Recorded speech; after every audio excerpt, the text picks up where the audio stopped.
ጤና ይስጥልኝ ተመልካቾቻችን፣ እንደምን ውላችሁ አምሽታችኋል? በላይ በቀለ ነኝ።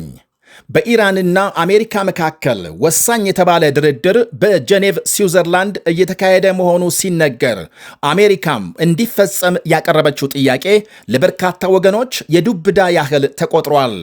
ድርድሩ ጄኔቭ ላይ እየተካሄደ ሳለ ታዲያም አየር ላይ ነዳጅ የሚሞሉ በርካታ የአሜሪካ ጦር አውሮፕላኖች ወደ እስራኤል ሊበሩ መሆናቸው ተሰምቷል። ይህንኑ የኢራን አሜሪካ ድርድርና ወታደራዊ ፍጥጫን ከ2003ቱ የኢራቅ ጦርነት ጋር በማነጻጸር ልዩ ዘገባ አዘጋጅተናል። አብራችሁን እንድትቆዩ ጋብዛለሁ። ሁልጊዜ ስለምትሰጡኝ ቀናና ሚዛናዊ አስተያየት ከልብ አመሰግናለሁ።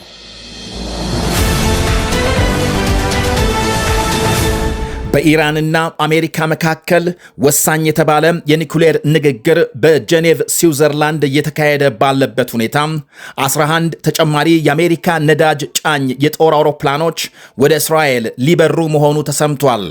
አሜሪካም በመካከለኛው ምስራቅ የጀመረችው ወታደራዊ ግንባታ አካል ነው ተብሏል። የአውሮፕላኖቹ ጉዞ ለተዋጊ ጀቶች አየር ላይ ነዳጅ የሚሞሉና የሚጭኑ የጦር አውሮፕላኖች ከአሜሪካ ተነስተው እስራኤል ቤንጎሪዮን ዓለም አቀፍ አውሮፕላን ጣቢያ እንደሚያርፉ ተነግሯል። በዚህ ሳምንት በርካታ የአሜሪካ ነዳጅ የሚሞሉና የዕቃ ጫኝ አውሮፕላኖችና 11 የሚደርሱ ኤፍ-22 ስቲልዝ ተዋጊ ጀቶች እስራኤል መግባታቸውን ዘገቦች አመልክተዋል።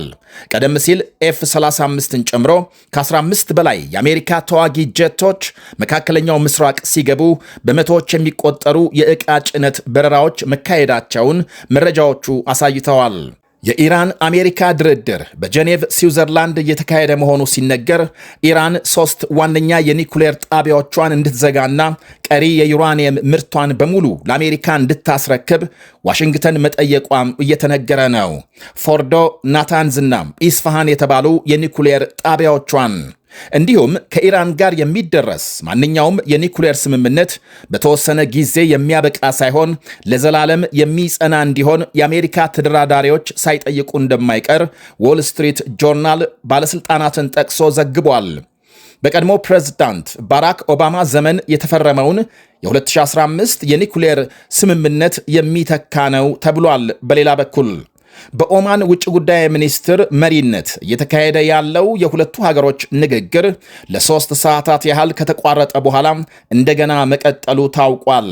የዛሬው 3ኛ ዙር ንግግር የአሜሪካንን ወታደራዊ እርምጃ ለማስቀረት ወሳኝ ተደርጎ ተወስዷል። ፕሬዝዳንት ትራምፕ ቴሄራን ከስምምነት ካልደረሰች የኃይል እርምጃ የማይቀር መሆኑን ደጋግመው ሲዝቱ፣ የኦማን ውጭ ጉዳይ ሚኒስትር ንግግሩ መግባባት እንደታየበት ገልጸዋል። ሆኖም ኢራን የተባለው የኒኩሌር ጣቢያ ለመዝጋትና ያበለጸገችውን ዩራኒየም ለአሜሪካ ለማስረከብ ምን ያህል ፈቃደኛ ነች የሚለው ገና አልታወቀም።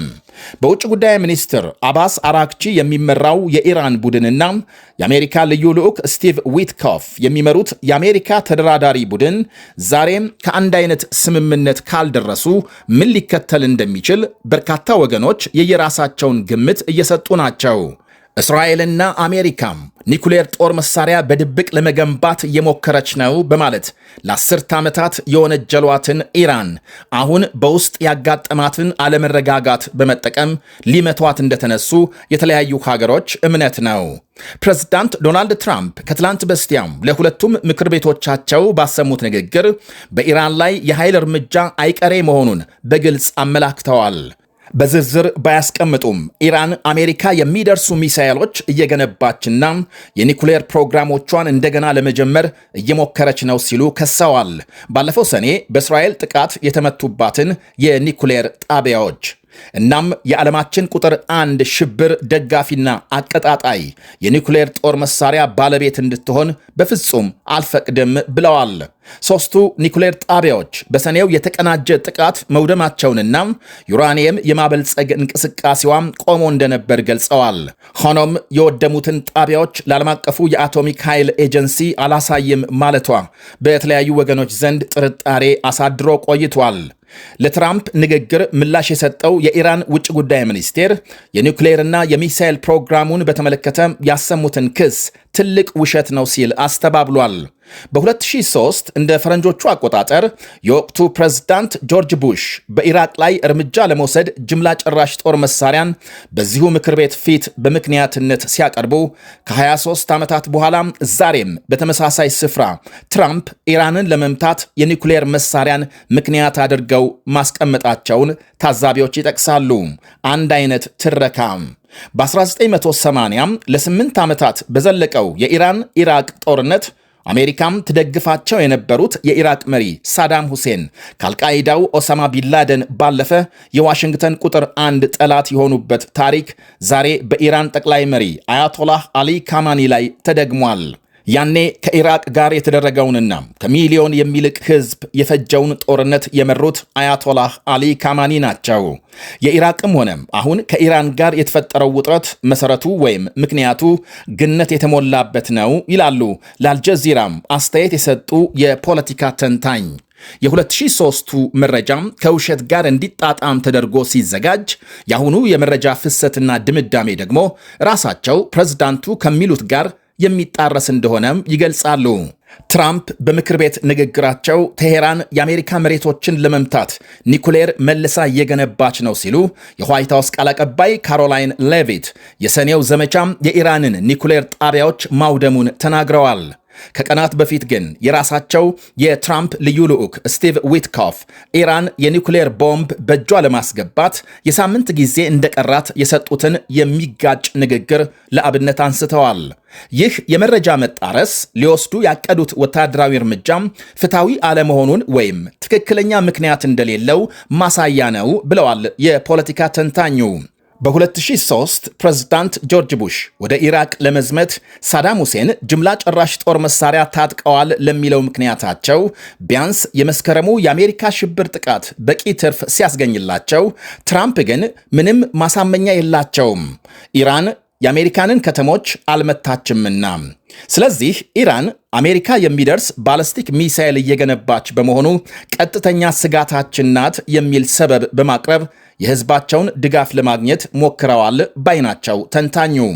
የፕሬዝዳንት ጆርጅ ቡሽ ቡድን ምክትል ፕሬዝዳንት ዲክ ቼኒ፣ መከላከያ ሚኒስትር ዶናልድ ራምስፊልድ እና ሌሎችም አንድ አይነት የነፃ አውጪ አመለካከት በመያዝ ሳዳምን ለማስወገድ ኢራቅ ሲዘምቱ ከያኔው የብሪታንያ ጠቅላይ ሚኒስትር ቶኒ ብሌር ጋር ሌሎች ሀገሮች በማሳተፍና በማስተባበር ከፍተኛ ጥረት ማድረጋቸው ይወሳል።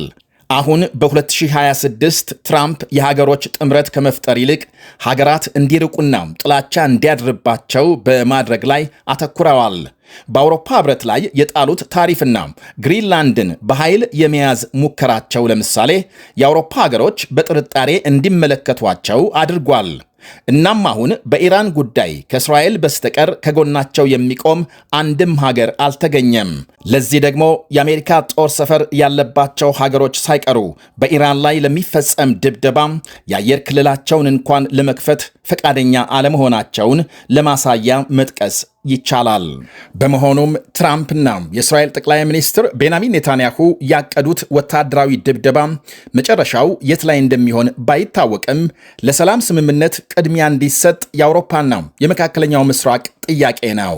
ኢራን የተባለችውን ካልፈጸመች ግን የአሜሪካንን ጥቃት ለመከላከል በቂ አቅም እንዳላት እያስጠነቀቀች ሲሆን መቋቋም ሳትችል የቴሄራን አገዛዝ ቢወገድ እንኳን ሀገሪቱ ወደ እርስ በርስ ግጭት እንዳታመራ ታዛቢዎች ስጋታቸውን ይገልጻሉ። በሶሪያና የመን የታየው በኢራን እንዳይደገም አሁን ዘግይቶ በተሰማ ዜና ደግሞ እስራኤል ቀድማ ጥቃቱን እንድትጀምር የአሜሪካ ፍላጎት መሆኑ ተነግሯል። እስራኤል ለደህንነቷ ስጋት በሆነችው ኢራን ላይ እርምጃ እንደወሰደች ተደርጎ ድብደባው ሲጀምር አሜሪካም ዘግይታም ትቀላቀላለች።